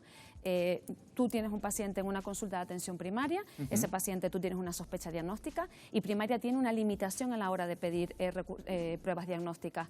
Una mayor apertura de la cartera de pruebas diagnósticas podría ser que tuviera un diagnóstico mucho antes, con lo cual yo ya derivo directamente con una sospecha diagnóstica. Llega el especialista, volvemos a pedir más pruebas, con lo tanto volvemos a demorar y luego añadimos el tiempo, eso. Es decir, hay una falta de correlación temporal y de colaboración entre ambas, entre atención primaria y atención especializada, que pone otro tope al sistema, y creo que también eso es un error que debemos de corregir y que se une a la falta de personal, a la falta de estructura. Pero de todas maneras, en la planificación, según la legislación que tenemos, por la población que hay, pues cada 250.000 habitantes debe haber un hospital terciario. Y los centros de salud correspondientes, que pueden estar entre 15 y 20, según la zona y la dispersión que hay en la zona de la que estamos hablando. Con lo cual, el tema en Tenerife, que tenemos casi 1 millón de habitantes, deberíamos tener hasta 4 hospitales terciarios, según la legislación. 4 hospitales comarcales. 4 hospitales comarcales. 4 hospitales comarcales. 2 terciarios y 2 comarcales. En general, para saber lo que va a haber finalmente. Pero que teníamos que tenerlos desde el siglo pasado. Ignacio, un matiz y nos vamos a ir con un asunto. ¿Qué querías decir? No, quería comentar que el tema de las listas de espera, para empezar, no es un problema canario, desde luego. Es un problema de todo el Estado y de todos los servicios lo vamos a ver. públicos. Es que les voy a pedir, fíjense, que un segundito, porque para saber si las cifras son altas o son bajas, lo mejor son las comparaciones. Y lo que vamos a hacer ahora mismo es dirigir la mirada precisamente hacia cuál es la situación de la sanidad en Canarias en relación con el resto de España. No se los voy a explicar yo, se los va a explicar Laura de Pablo. Laura, tienes los datos. Efectivamente, Miguel Ángel. ¿Existen diferencias en los servicios sanitarios entre las diferentes comunidades autónomas? Desde la Federación de Asociaciones para la Defensa de la Sanidad Pública así lo aseguran en su informe anual sobre la situación en nuestro país. En él se hace una comparación entre los distintos territorios que señala qué comunidades ofrecen mejores servicios sanitarios, partiendo de datos obtenidos entre los años 2019 y 2021. Para ello se tienen en cuenta parámetros como el gasto per cápita en sanidad, las camas y los profesionales disponibles por cada 1.000 habitantes. También el gasto farmacéutico, el grado de privatización sanitaria o la situación de las listas de espera. Y con estos datos se clasifica a las comunidades autónomas en 4 grupos.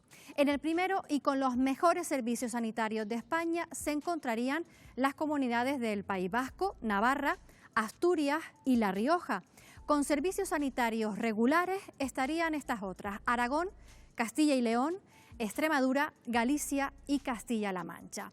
Las autonomías con servicios sanitarios deficientes serían Cantabria, Baleares, Cataluña y la Comunidad de Madrid. Y las que tienen peores servicios sanitarios son precisamente Canarias, Valencia, Andalucía y la región de Murcia. Canarias ocupa los últimos puestos de este ranking, aunque hemos mejorado posiciones, ya que en los 3 informes anteriores elaborados precisamente por esta federación, éramos la comunidad con la peor sanidad de España. Pero ¿por qué seguimos en el vagón de cola? Se lo hemos preguntado a Marciano Sánchez, médico y portavoz de la Federación de Asociaciones para la Defensa de la Sanidad Pública. Habría que bajar mucho las listas de espera. Canarias ha estado siempre en las primeras posiciones, es decir, en cuanto a listas de espera, las que más demora tenía. Canarias también tiene un porcentaje muy elevado, es de las comunidades que más dinero dedica a conciertos y también de las comunidades en que hay un mayor número de consultas en atención especializada en el sector privado. Llama la atención que las comunidades que ocupan los peores puestos son también las peor financiadas por el Estado, un déficit que Canarias ha sufrido históricamente, aunque ha remontado su posición en los últimos años. ¿Es esta la causa principal que explica estas diferencias entre territorios? Esto nos contaba Marciano Sánchez. Pues yo no sé si es la principal causa, pero desde luego es una causa importante, ¿no? Sí, las comunidades autónomas que dedican más dinero a la sanidad tienen mejor situación que aquellas comunidades autónomas que dedican menos dinero a la sanidad. Y yo creo que esto es un tema que depende fundamentalmente de los gobiernos autonómicos, ¿no? Porque, como saben, el dinero que reciben las autonomías es un dinero que se destina en bloque para todas las transferencias asumidas y es cada comunidad autónoma la que decide cuánto posiciona a sanidad, a educación o a lo que sea, ¿no? Como ven, la sanidad en Canarias sigue siendo una asignatura pendiente. Miguel Ángel. Bueno, pues buscábamos la comparación, gracias Laura, porque son datos muy clarificadores. Hablabas, Ignacio, después de 3 años seguidos como la comunidad autónoma con peores servicios sanitarios de todo el país, Canarias, bueno, por lo menos ha conseguido abandonar el farolillo rojo en ese informe que elabora anualmente la Federación de Asociaciones para la Defensa de la Sanidad Pública. Menos de una piedra. No es la situación óptima, ha mejorado, pero vamos mejorando. Pero hoy que estamos hablando de listas de espera, con los últimos datos publicados por el Ministerio de Sanidad, hay 11 comunidades con más lista de espera quirúrgica que Canarias, por ejemplo. Bueno, ya no estamos el cuarto por la cola, hay 11 peor que nosotros. Hay 8 con una demora media superior a Canarias. Bueno, pues la situación, yo creo, y hemos estado durante muchos años siempre en los últimos puestos. Y yo creo que la situación va evolucionando y va cambiando a mejor, que hay muchísimo que hacer, si estamos todos de acuerdo, y que hay que seguir trabajando en este tema, por supuesto, pero... Nuestra compañera nos daba unos datos que son llamativos. Canarias continúa en el vagón de cola junto a Valencia, Andalucía, Murcia, que presentan las puntuaciones más bajas en el estudio que mide aspectos como la financiación sanitaria, el gasto farmacéutico, el nivel de privatización, las listas de espera o la valoración ciudadana. Son parámetros de peso, parámetros importantes, Levi. Sí, yo sobre todo miro el tema de los recursos humanos y cómo se trata el personal. En Canarias es una de las autonomías donde la temporalidad está en índice insoportable. Somos la que peor ha gestionado lo que son las ofertas de empleo para dar estabilidad a los profesionales. Se nos van de aquí a otras comunidades y a otros países. Las retribuciones, en comparación, yo siempre quiero compararme con alguien parecido, ¿no? Y que esté mejor. En habitantes estamos similares al País Vasco. Las diferencias con el País Vasco son brutales. Si uno está en la cabeza y otro está en la cola, estamos hablando. Y desde el punto de vista del personal, desde el punto de vista retributivo, desde el punto de vista de las condiciones laborales, un médico en el País Vasco está tanto en atención primaria como en hospitales muchísimo mejor, más satisfecho, más contento con el trabajo que en Canarias. Aquí las retribuciones están por debajo del resto de España. Tenemos una reclamación ahora pendiente que se la estamos planteando al director del Servicio Canario de Salud, que la indemnización por residencia desde el año 92 no se revisa. Somos el territorio más alejado del continente, estamos fragmentados, Europa nos considera ultraperificidad y Ceuta y Melilla cobran 934 euros mensuales por indemnización por residencia, más 50 euros más por cada trienio que tenga el trabajador. Y en Canarias estamos cobrando 185 en las islas mayores y 584 en las islas menores.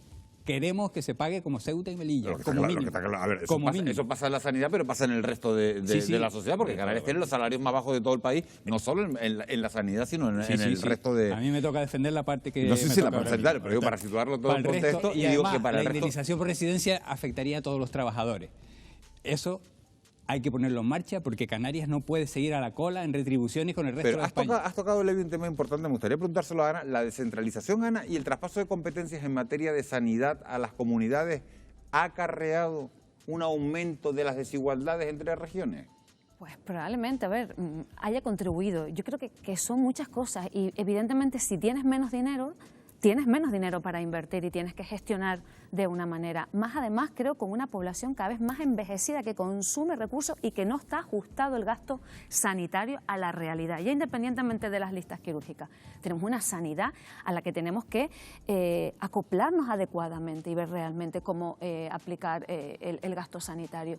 Y eso se suma a que si tenemos una población más envejecida, tenemos una población potencialmente con más patologías, obviamente, y con una población que probablemente requiera más intervención quirúrgica, más pruebas diagnósticas, más intervenciones. Y eso no está ajustado, y eso no va conforme. Y eso lo seguimos arrastrando de años que si no nos damos cuenta y no trabajamos en esa línea, obviamente vamos avanzando, estoy de acuerdo, queda mucho por avanzar, pero tenemos que mirar con luces largas y no con luces a corto o medio. Y paralelamente y no se puede intervenir. Y obviamente motivar al personal. Obviamente trabajamos todos por dinero, pero hay otra parte que es la motivación profesional, ¿no? Lo que te empuja. Yo creo que los sanitarios trabajamos por pasión a la sanidad, pero necesitamos estar motivados, no solo con dinero, que sí, que también, obviamente, porque si en el País Vasco cobran más, me voy a ir a trabajar al País Vasco, pero con otro tipo de motivación, que las cosas funcionen, que yo pueda pedir pruebas en tiempo, que pueda tener contento, al final, a mi paciente. Claro, lo que le interesa al sanitario es que el paciente esté bien cuidado.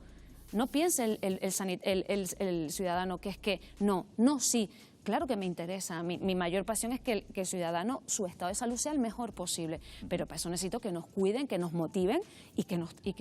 Le pregunto a Ignacio, porque Levi decía antes, me gusta compararme con territorios que son similares al nuestro. 2 millones de habitantes. 2 millones de habitantes del País Vasco, pero claro, hay otra diferencia. ¿Cuánto dinero le dan Hay otra diferencia. Retomo la pregunta que hacía Laura de Pablo hace un instante, que decía, oye, llama la atención que las comunidades que ocupan los peores puestos son también las peor financiadas por parte del Estado. No es el caso del País Vasco en la relación con Canarias, que es con lo que estabas comparando.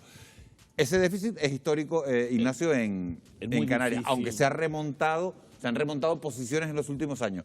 ¿Es esta la causa principal que explica la diferencia entre los territorios, la financiación que recibimos por parte del Estado? Que sanidad no se puede abstraer de la situación general de una comunidad autónoma.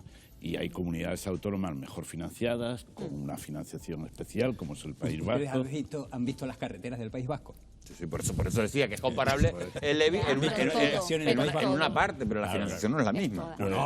Es difícil pensar que en sanidad vayamos a ser muy diferentes que en el resto de todos los ámbitos. De todos los ámbitos de la economía de una comunidad, ¿no? Pero sí hay una relación directa, es lo que te preguntaba, Ignacio. Si hay una relación directa entre la financiación que se recibe del Estado y la calidad de los servicios asistenciales. Evidentemente, pero no es el único factor. Hay un grave problema que lo estábamos comentando antes de empezar con los recursos humanos. No hay profesionales, no hay especialistas en el mercado laboral español, ni para nosotros ni para el resto de las comunidades autónomas, ni especialistas, ni en enfermería. Lo que pasa es que vas a Alemania y si hay especialistas, si hay españoles trabajando entonces claro, tendremos que retener el talento aquí. Vamos a ver, el sistema sanitario español es probablemente uno de los más eficientes de Europa, precisamente por una baja retribución de los profesionales. Por el sacrificio de los profesionales. Gracias al sacrificio de los profesionales y su dedicación, probablemente la atención sanitaria en ese aspecto es unas mejor. Retribuciones acordes también, tampoco se puede abstraer al resto de la población. Hay una pregunta que seguro que se hace mucha gente. ¿Hay necesidad de potenciar la colaboración público-privada en el ámbito asistencial, aumentando los conciertos con la sanidad privada, o ese no es el camino? Nosotros siempre hemos sido partidarios de que hay que tener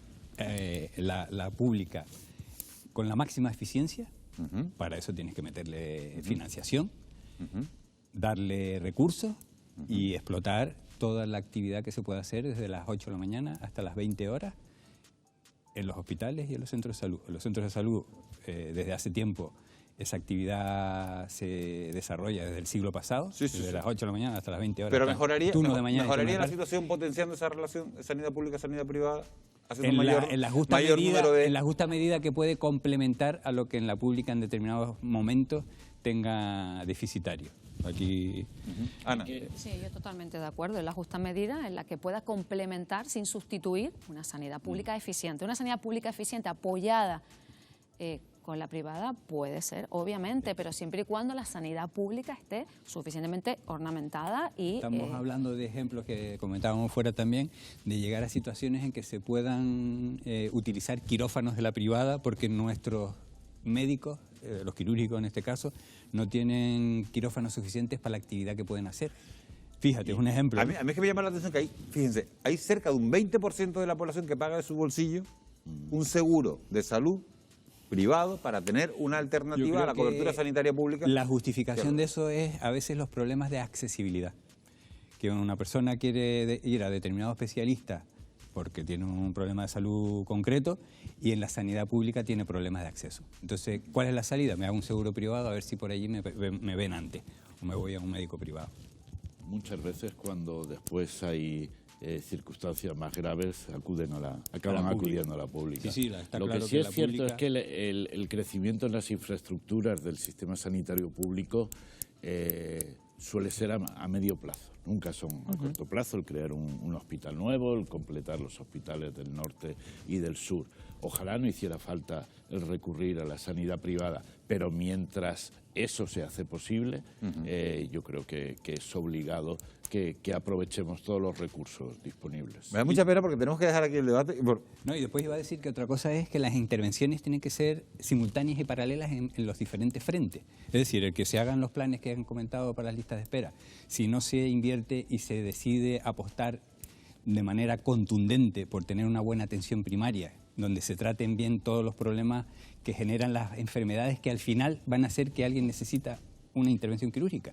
Y si se interviene bien en lo que es promoción, prevención de la enfermedad, las actividades que se desarrollan en atención primaria, tratamiento correcto de todos los factores de riesgo y las enfermedades más prevalentes, hipertensión, diabetes, hipercolesterolemia, obesidad, todo eso, si se interviene bien, al final, a medio y largo plazo, necesitaremos menos intervenciones, porque tenemos que hacer menos trasplantes de riñón, menos prótesis de cadera, por ejemplo.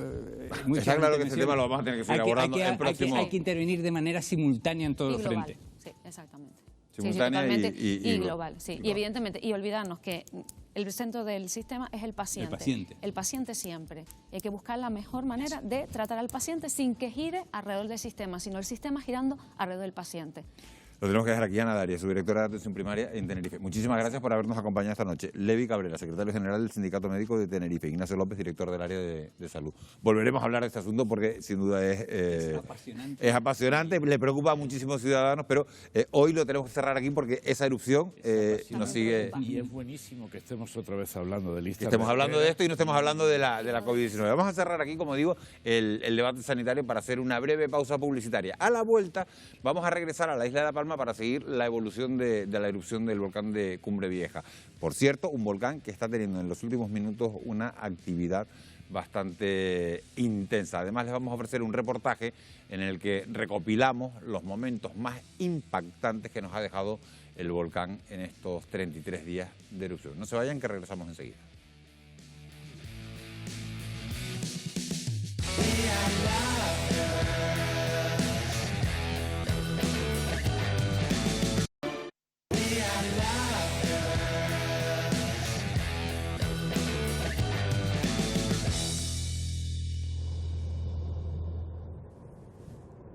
...23:48 de este 21 de octubre...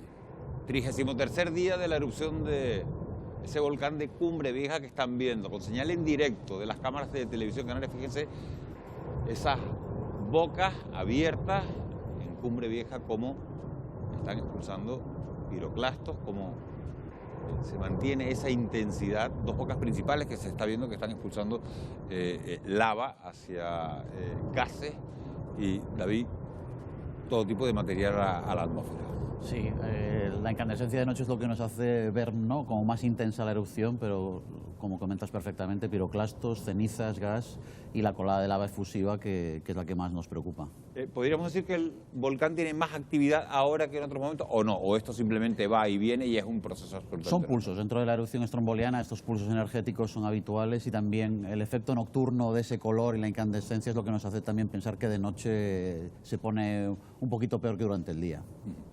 Bueno, pues esta es la imagen en directo a esta hora de la noche, 12 menos 10, de la erupción del volcán de Cumbre Vieja. Desde el pasado 19 de septiembre, La Palma vive en una pesadilla continua en la que lamentablemente todavía no se vislumbra el final. Hoy se cumplen, como digo, 33 días de una erupción que ha dejado y dejará una profunda huella en el conjunto de nuestra sociedad. Este que van a ver es el repaso de estas últimas 5 semanas.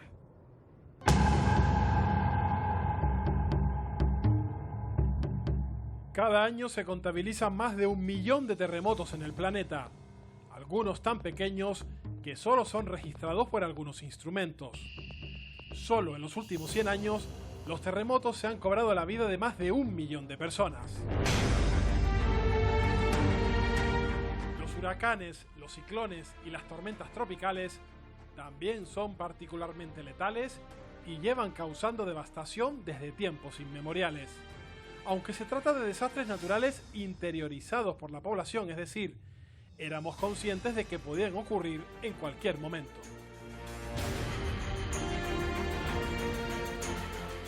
Pero no teníamos la misma percepción respecto a los volcanes, a pesar de que están íntimamente ligados a nuestra historia. Así fue como esta última catástrofe nos lo ha recordado.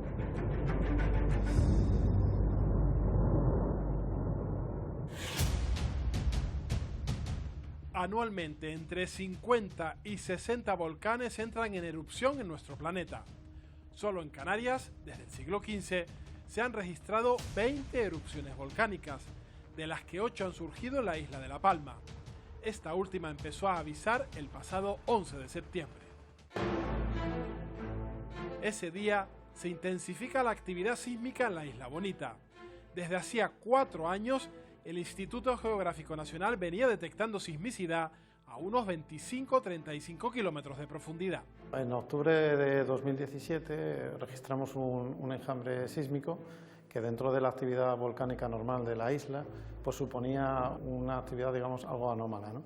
En 2020 ya registramos estos enjambres más a menudo y ya en el año 2021 seguimos con esa misma actividad anómala de la isla.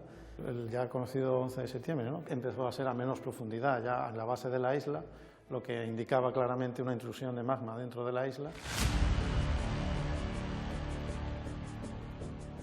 La Palma amanece intranquila. Los temblores van en aumento y desde la mañana se dejan sentir en los directos de los informativos. ¿Dónde? ¡Ay Dios, chicos! ¡Derrumbe! A las 3:12 de la tarde comienza la erupción. ¡Oh! ¡Directo! ¡Vamos!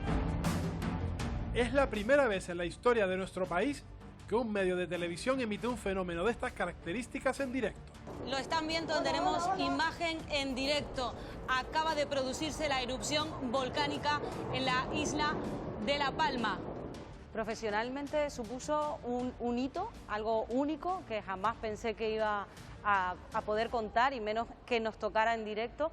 Y luego, precisamente, fue un máster en directo porque fueron muchísimas horas de improvisación, sin guión y a veces incluso me pongo algún trocito del informativo de ese día para intentar comprender todo lo que pasó, algo que nunca te esperabas que iba a poder ocurrir y un reto. Ese mismo día y poco después de la erupción, la lava comienza a sepultar los esfuerzos y sueños de los habitantes de la zona. La lava arrasa con todo, incluido un embalse. Los expertos avisan de que algo similar podemos esperar cuando la lava llega al mar.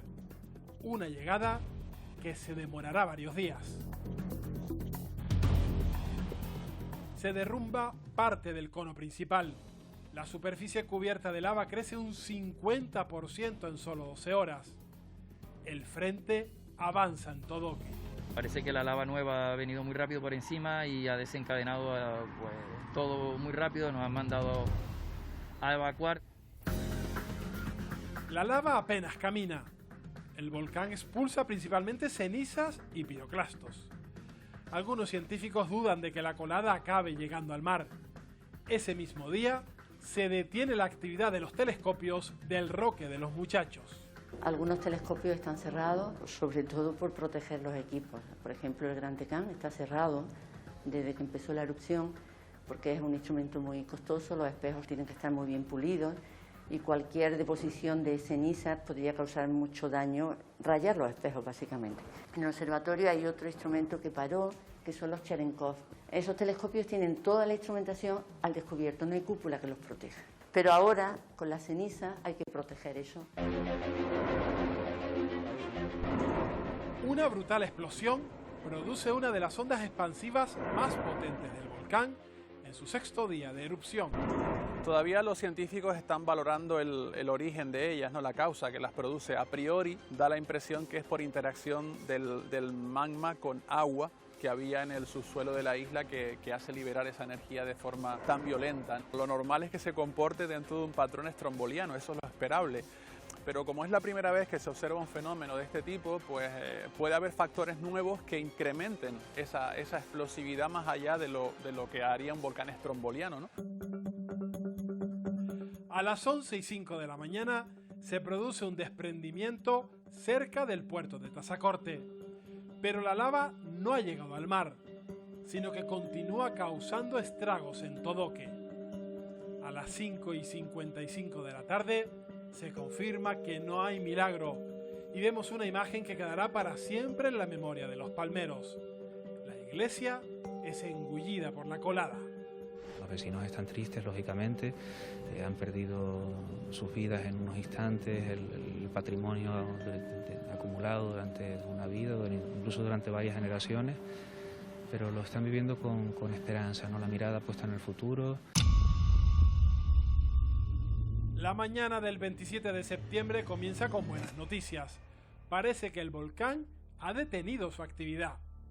Sin embargo, tras varias horas de reposo, vuelve a expulsar una columna de cenizas. Más tarde, también volverá la lava. Cuando hay un parón en la actividad volcánica, pueden ser debidos a varios orígenes. O porque el volcán ha descansado, ha perdido energía en el interior y entonces tiene que recargarse. Y segundo es porque se hubiera taponado en parte la fisura eruptiva en profundidad, a varios kilómetros de profundidad. En cualquier momento puede paralizar la fase eruptiva durante un tiempo, de tal manera que solamente tengamos a lo mejor emisión de gas y a lo mejor tampoco salga lava. Es decir, que se puede producir a lo largo del proceso eruptivo parones o lapsus de reposo del volcán.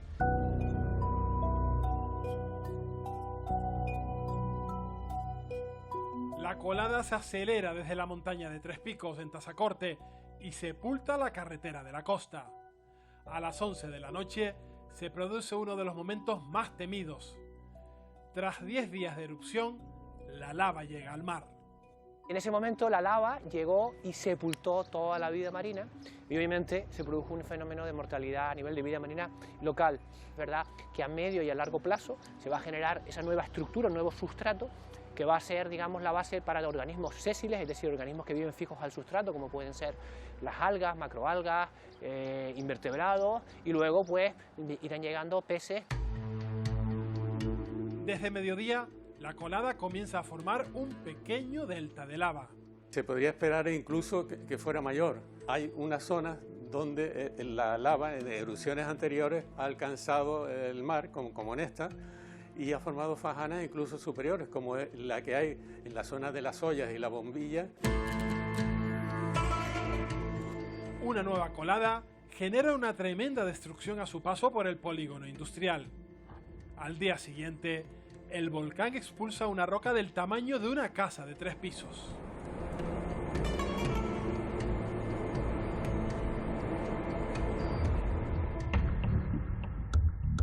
Se produce un desborde de la colada en el cono principal. A las 2:15 de la tarde, el volcán expulsa un tsunami de lava.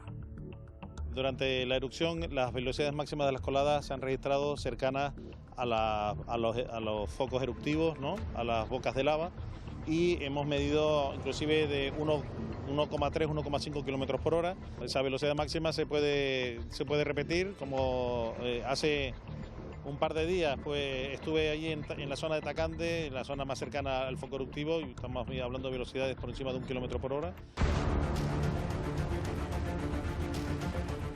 Se reactiva una antigua boca eruptiva que emite cenizas y piroclastos al sureste del cono principal. Está dentro de la normalidad, dentro de un proceso stromboliano, debido a la energía del magma que tenemos de la cámara magmática, que podamos generar nuevas fisuras eruptivas alrededor de la fisura principal actual o como mucho a unos cientos de metros de la fisura actual.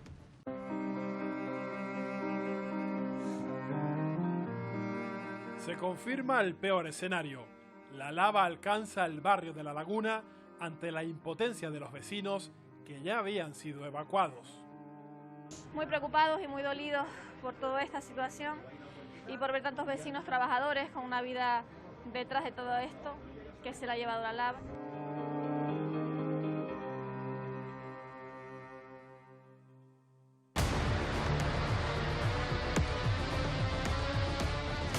Tras un mes de erupción, se han cumplido los peores pronósticos. Estamos ante la peor erupción que ha sufrido la isla de La Palma y el daño no ha terminado. Parece que el volcán va para largo. Todavía no hay ningún síntoma que hayamos visto que nos permita decir que está agotándose el magma. Todavía es pronto para saber ni siquiera si podremos ver esos síntomas, ¿no?, cómo los veremos. Hay varios parámetros que se están estudiando, pero no es fácil de saberlo a priori en el momento en el que va a acabar, o se puede pronosticar cuándo va a acabar la erupción.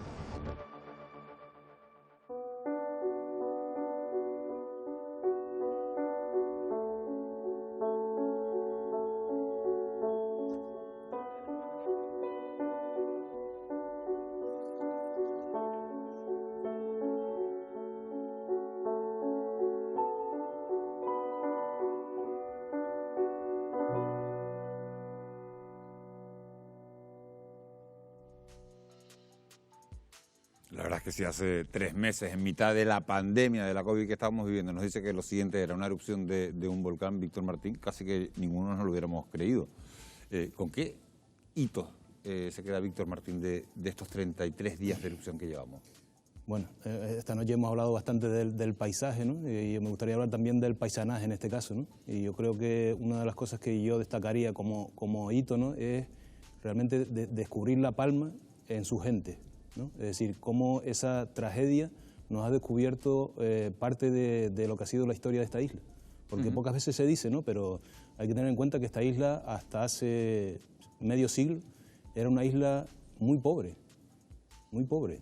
Era una isla además inhóspita, con erupciones volcánicas, con vientos que destrozan a menudo los cultivos, con una isla accidentada que desde el punto de vista para la agricultura, que era una isla agraria y sigue siendo una isla agraria, era muy difícil de cultivar, etcétera, etcétera, ¿no? Entonces, la historia de La Palma, si queremos profundizar en ese espíritu de lo que es un palmero, ¿no?, tenemos que tener referencia que los palmeros, por la historia que tuvieron, bueno, la isla fue repartida, les tocó gran parte de la isla a muy pocas personas y otros tuvieron que trabajar para hacerlo, ¿no? Entonces, la isla tuvo que esperar hasta el siglo XX para poder realizar aquello que anhelaba, que era la tierra, y eso lo consiguieron a través de la migración.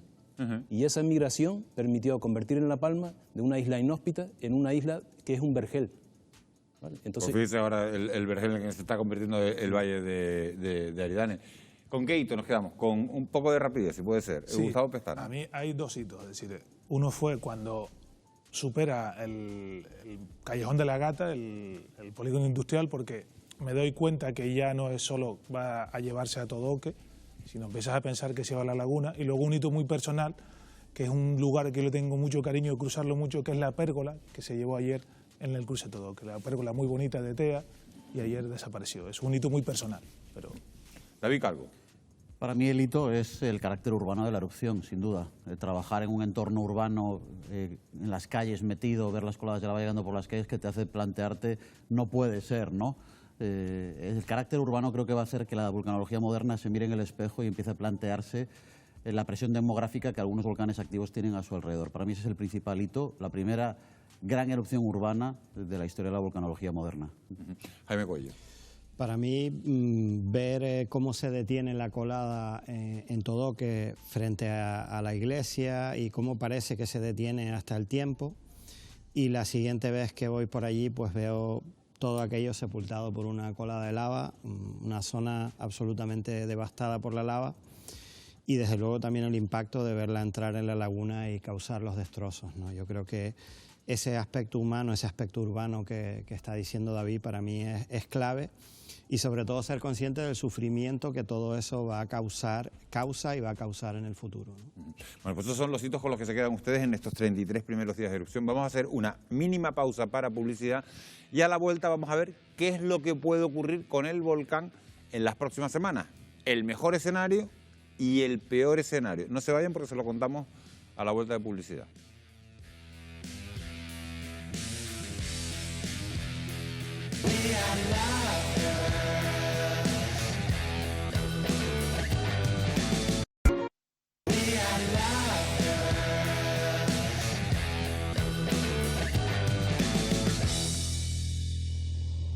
Minutos, 12 horas y 8 minutos de la noche, ya viernes 22 de octubre, 33 días lleva la erupción de Cumbre Vieja en la acción. David Blanco, en estos momentos, ¿qué es lo que más preocupa de esa erupción?